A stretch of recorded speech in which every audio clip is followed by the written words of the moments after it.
It was the world's largest non-atomic blast to date, and when Campbell River's Ripple Rock finally exploded at 9:31:02 a.m. on April 5th, 1958, the sight was incredible.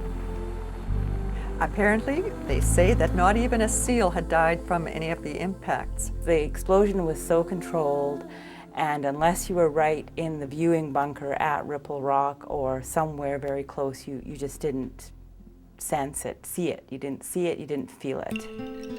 Ripple Rock, within Seymour Narrows just north of Campbell River, was a serious marine hazard before its destruction in 1958.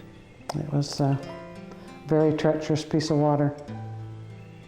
It still has to be respected, but not to the degree it did before they blew her up.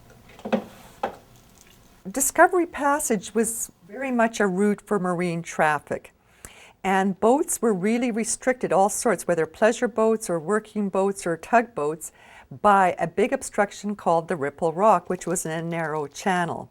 Lives were lost, shipwrecks were had, and transportation was severely challenged. 700 tons of rock and water blasted out to a height of 1,000 feet, and it was all over in under 10 seconds. But the significance of the event had everlasting effects for the community of Campbell River.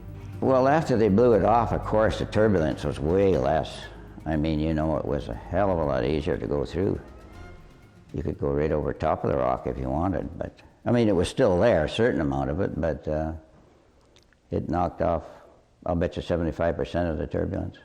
One fellow told me he and his family went up to where the high school is, because it's on the hill above Campbell River, with great expectations, but from there they could see nothing. 10, 9, 8, 7, 6, 5, 4, 3, 2, 1, fire.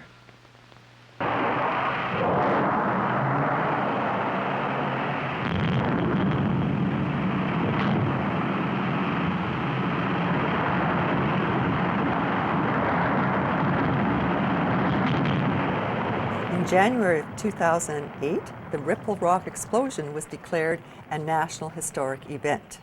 They haven't, the federal government has not yet installed a cairn, but there will be a cairn at the Lookout Road declaring it as such.